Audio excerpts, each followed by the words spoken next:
आज दोपहर एक बहुत ही अफसोसनाक, बहुत ही दुखद, दिल को झकझोर देने वाली खबर आई और ये खबर आई अहमदाबाद से। अहमदाबाद से आज दोपहर को 1:38 पर एयर इंडिया की एक फ्लाइट अहमदाबाद से लंदन के लिए उड़ान भरती है। इस प्लेन में कुल 242 लोग सवार थे। इनमें से 230 पैसेंजर थे और 12 क्रू मेंबर। इस प्लेन को उड़ा रहे थे बहुत ही एक्सपीरियंस्ड एयर इंडिया के बड़े पुराने एम्प्लॉई कैप्टन सतीश सब्बरवाल, जबकि इस प्लेन के फर्स्ट पायलट थे क्लाइव कुंद्रा। कैप्टन सतीश सब्बरवाल को प्लेन उड़ाने का काफ़ी तजुर्बा था। अराउंड 4000 आवर्स से ज़्यादा उनका एक्सपीरियंस था प्लेन को उड़ाने का, तो उनके एक्सपीरियंस में कोई कमी नहीं थी।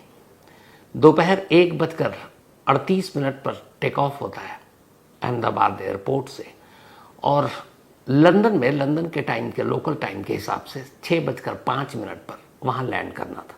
ये डायरेक्ट फ्लाइट थी, कोई स्टॉपेज नहीं था। जब लंदन में इस प्लेन को लैंड करना था तब इंडिया में उस वक्त टाइम होता है अराउंड 10:30 या 11 के आसपास रात के। प्लेन अपने वक्त पर और तय वक्त पर इस प्लेन ने उड़ान भरा 1:38 और 39 के दरमियान। इस प्लेन का नंबर था A1 यानी एयर इंडिया 171। ये जो फ्लाइट थी ये 787 बोइंग ड्रीम लाइनर थी। 787 बोइंग ड्रीम लाइनर। सबसे हैरानी की बात यह है कि पूरी दुनिया में 787 बोइंग ड्रीम लाइनर ये जो प्लेन है, ये जो इसका मेक है, ये आज से पहले कभी कोई क्रैश ही नहीं किया। 787 बोइंग के क्रैश करने का ये आज पहला इंसिडेंट इस दुनिया में हुआ है। इसका रिकॉर्ड इतना बेदाग रहा है, लेकिन आज ये हादसे का शिकार हो गया। यानी बोइंग 787 ड्रीम लाइनर पहली बार किसी हादसे का शिकार हुआ है पूरी दुनिया में। इस फ्लाइट में जो 242 लोग सवार थे उनमें से 169 इंडियन थे, 169, 53 ब्रिटिश थे, चूंकि ये प्लेन लंदन जा रही थी। इसके अलावा इसमें 7 लोग जो थे वो पुर्तगाल के थे और एक कनाडा के। तो इस तरीके से 61 फॉरेन नेशनल थे, 169 इंडियन और 12 क्रू मेंबर। फ्लाइट अपने तय वक्त पर उड़ान भरती है और इसके बाद मुश्किल से 2 मिनट बीतता नहीं है। अहमदाबाद के रनवे से सिर्फ और सिर्फ 625 फीट 625 फीट की दूरी पर यह प्लेन थी और अचानक इसने अपना हाइट लूज कर दिया। ये लिफ्ट नहीं हो पा रही थी, मतलब ऊपर की तरफ।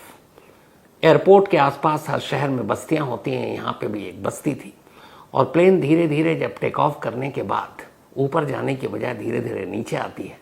फिर एक इमारत दिखती है, उस इमारत के पीछे ये प्लेन जाता है और उसके बाद एक आग का गोला नजर आता है। अब जाहिर सी बात है, जहाँ पर ये प्लेन गिरा आसपास बस्ती है, बस्ती में लोग थे, बहुत सारे जो ज़मीन पर लोग थे उनके भी घायल होने की खबर है। अभी तक ये पता नहीं चल पाया है कि इन 242 लोगों में जो प्लेन के अंदर सवार थे या ज़मीन पर जिस बस्ती में ये प्लेन गिरा वहाँ कितने लोगों को नुकसान पहुँचा है। बचाव का काम ज़ोरों पर है। दिल्ली और आसपास से बचाव दल, NDRS और बाकी टीमें वहाँ पहुँच चुकी हैं। सिविल एविएशन मिनिस्टर वहाँ पहुँच रहे हैं, होम मिनिस्टर वहाँ पहुँच रहे हैं। जो बचाव का काम है वो सारी चीज़ें अब शुरू हो गई हैं देखने के लिए। लेकिन एक सवाल वो ये कि जो 787 बोइंग आज तक कभी क्रैश नहीं किया, आज पहली बार ये कैसे हादसा हुआ। तो जाहिर सी बात है कि जब जांच होगी इसके बाद ये सच्चाई सामने आएगी। लेकिन आपके पास आने से पहले कई ऐसे एक्सपर्ट्स, कई ऐसे पायलट, एविएशन एक्सपर्ट्स, उनसे मैंने बात की और उन्होंने जो कुछ बताया है, जो फिलहाल शुरुआत में नजर आ रहा है कि यह हादसा क्यों हो सकता है, वो आपके सामने रखता हूँ। अगर आप लोगों ने सोशल मीडिया पर देखा हो तो ये प्लेन जब टेक ऑफ के बाद धीरे धीरे नीचे उस बस्ती की तरफ गिर रहा है तो प्लेन के इंजन्स में कहीं आग दिखाई नहीं दे रही। आग न दिखाई देने का मतलब ये है कि इस प्लेन को किसी बर्ड ने हिट नहीं किया। अमूमन जब टेक ऑफ या लैंडिंग के वक्त ही जो बर्ड हिटिंग के केस होते हैं वो या तो टेक ऑफ के वक्त होता है या लैंडिंग के वक्त, और जब बर्ड हिटिंग होती है तो वो सीधे इंजन में होता है और उस बर्ड हिटिंग के दौरान में आग लगती है। लेकिन दोनों इंजन सही सलामत, उसमें से कोई आग का शोला या गोला दिखाई नहीं दे रहा है। इसका मतलब ये बर्ड हिटिंग का केस नहीं है। तो फिर क्या है? टेक ऑफ के बाद जितने भी प्लेन क्रैश किए हैं उसकी कुछ ही वजह होती हैं।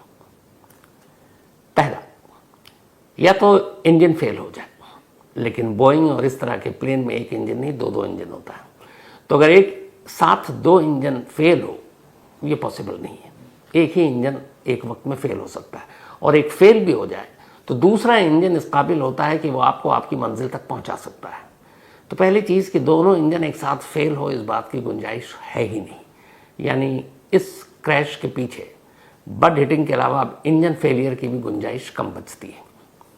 दूसरा, कोई टेक्निकल फॉल्ट हो सकता है, इससे इनकार नहीं किया जा सकता कि प्लेन में कुछ डिफेक्ट हो ऐसा जिसकी वजह से अचानक पायलट को प्लेन पर अपना कंट्रोल रखना मुश्किल हो गया और उसकी वजह से गिरा।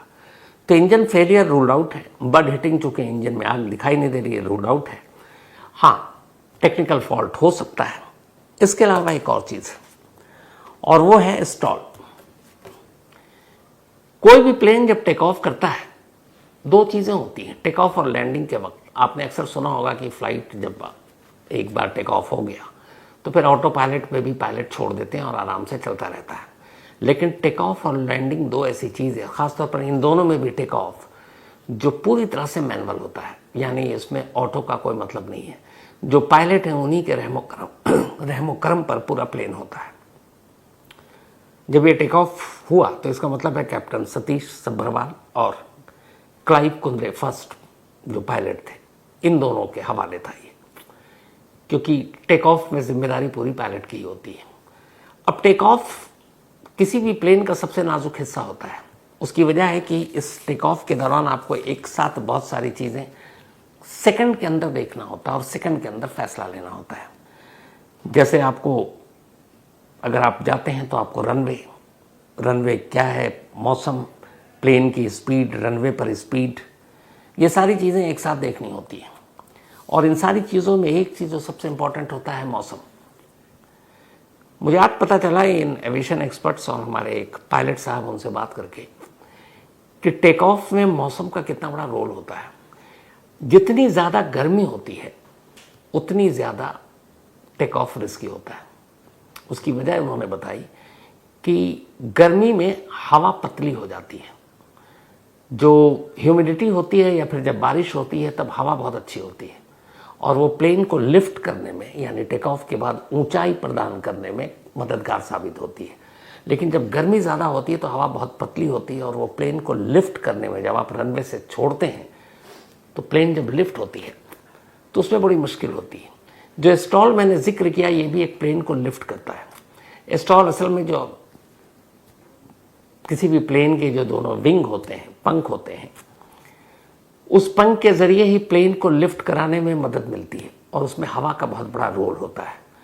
तो एक एक्सपर्ट्स का ये मानना है कि बहुत मुमकिन है, अभी कहना जल्दबाजी होगी, लेकिन जिस तरीके से इस प्लेन ने रनवे छोड़ा और उसके बाद इसको लिफ्ट करके ऊंचाई पकड़नी थी, लेकिन ये नीचे की तरफ आ रहा है, उनके हिसाब से यहाँ पर इस प्लेन को स्टॉल, यानी वो लिफ्ट करने के लिए शायद हवा उस तरीके से नहीं मिली, और जब हवा नहीं मिली तो विंग ने उसको कंट्रोल नहीं किया उस तरीके से, और यही वजह है कि वो फिर हाइट नहीं पकड़ी और ऊपर जाने की बजाय प्लेन धीरे धीरे नीचे की तरफ आ रही है। तो एक रीज़न शायद इसमें स्टॉल या स्टॉलिंग हो सकती है, जो प्लेन को हाइट प्रदान करती है। तो ये बहुत इंपॉर्टेंट चीज़ हो सकती है। अब टेक ऑफ के वक्त पायलट को अपनी स्पीड देखनी पड़ती है रनवे पर। आपको याद होगा मैंगलुरु में कुछ साल पहले एक प्लेन क्रैश किया था, वो भी एयर इंडिया का था, जो शायद गल्फ से आ रहा था। तब मैं वहाँ था, उसको कवर करने के लिए गया था। उसमें उस प्लेन ने, वो रनवे से आगे निकल गया था, तो वहाँ पर जजमेंट गलत हो गई थी पायलट साहब की, और वो मैंगलुरु का वैसे भी वो रनवे जो है काफ़ी छोटा है, तो उसके बाद खाई में गिरा था। तो जब टेक ऑफ होता है या लैंडिंग, इन दोनों में रनवे की लंबाई और स्पीड दोनों बहुत मायने रखती है। कहते ये हैं कि जब किसी भी प्लेन का टेक ऑफ होता है तो एक ख़ास स्पीड जब वो पकड़ लेती है, उसके बाद उस पायलट के हाथ में भी ये कंट्रोल नहीं होता कि अगर उस वक्त कोई टेक्निकल फॉल्ट आ जाए या कोई और चीज़ उसे पता चले कि उस प्लेन को वापस रोक सके। क्योंकि और एवरेज जो होता है, एक ठीक ठाक रनवे है लंबाई में आइडियली 300 किलोमीटर पर आवर की स्पीड उस रनवे पर पकड़ती है, और जैसे ही मैक्सिमम 300 पर, अलग अलग मौसम के हिसाब से भी कई बार ये स्पीड ऊपर नीचे होती है।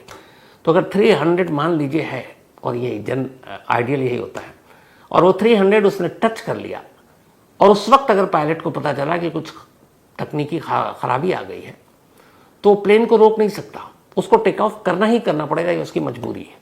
अब वो वापस उसके बाद फिर क्या करता है, वापस लाता है, वो ठीक है, लेकिन आप मैक्सिमम स्पीड जब टच कर लेते हैं तो आपको रनवे छोड़ना ही छोड़ना है। फिर यहाँ से पायलट की अपनी जो सारी चीज़ें वो काम आती हैं।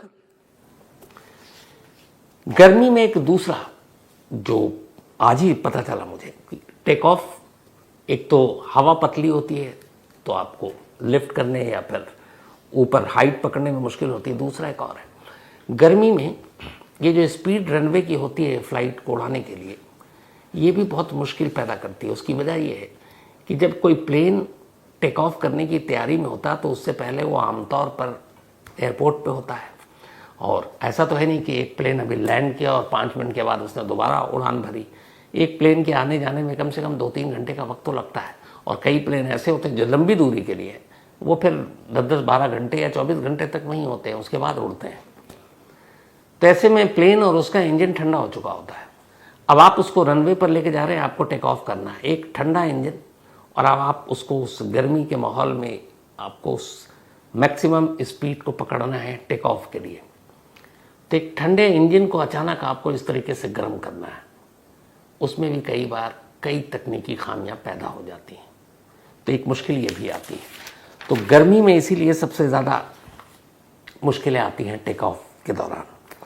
लेकिन ये पूरा टेक ऑफ जो होता है ये सिर्फ और सिर्फ पायलट के ही हाथ में होता है, और पायलट ही इसको पूरी तरह से कंट्रोल करता है। और ये जो फ्लाइट है जिसकी मैंने बात बताई कि दुनिया में पहला है 787 बोइंग जो क्रैश किया है, लगभग 11 साल पुराना ये प्लेन है, और इसकी कीमत थी जब खरीदी गई थी अराउंड 2100 करोड़, 2100 करोड़ रुपए का ये प्लेन था। दोनों पायलट की क्षमता पर कोई शक नहीं है, और 7000 किलोमीटर का सफ़र तय करना था अहमदाबाद से लंदन तक का, अराउंड 10 आवर्स, 10 घंटे के बीच में, लेकिन सिर्फ 2 मिनट और 625 फीट की हाइट ही पकड़ी थी इस फ्लाइट ने कि अचानक क्रैश कर गया। अब प्लेन क्रैश होने से पहले कैप्टन सुमित सब्बरवाल ने बाकायदा मेडे का ऐलान किया था, मतलब ATC एयर ट्रैफिक कंट्रोल को उन्होंने कहा था मेडे, और ये तब हुआ सिर्फ टेक ऑफ के 2 मिनट के अंदर अंदर, जब उन्हें एहसास हो गया कि ये प्लेन लिफ्ट नहीं हो रही है, ये हाइट नहीं पकड़ रही है, टेक ऑफ के बाद नीचे ही की तरफ आ रही है नोस के बल। तब उन्हें लग गया था कि अब चूंकि हाइट भी बहुत कम थी 625 फीट, तो उसमें फिर उस हाइट को दोबारा पकड़ना, रनवे की तरफ आप जा नहीं सकते थे, तो मेडे उन्होंने डिक्लेयर किया था। मेडे प्लेन में जब कोई पायलट डिक्लेयर करता है, इसका मतलब है कि वो बिल्कुल इमरजेंसी की हालत है, और अब शायद मेडे मतलब लास्ट ऑप्शन होता है। पहले उससे पहले कोशिश होती है एयरपोर्ट पे दोबारा लैंड करने, बाकी चीज़ें होती है, लेकिन जैसे ही कोई पायलट अगर मेडे बोल देता है तो बस समझ लीजिए वो फिर क़यामत ही होती है। तो इसमें भी मेडे का ऐलान किया गया। फ्लाइट के जो ब्लैक बॉक्स है उसमें आखिरी पल तक की सारी बातचीत पायलट की रिकॉर्ड होती है, और ब्लैक बॉक्स भी बरामद होगा, इसकी इन्वेस्टिगेशन भी होगी, जो बोइंग कंपनी है उसके लोग भी जांच करेंगे, और इन सारी चीज़ों के बाद फिर पता चलेगा कि असल में यह हादसा हुआ कैसे।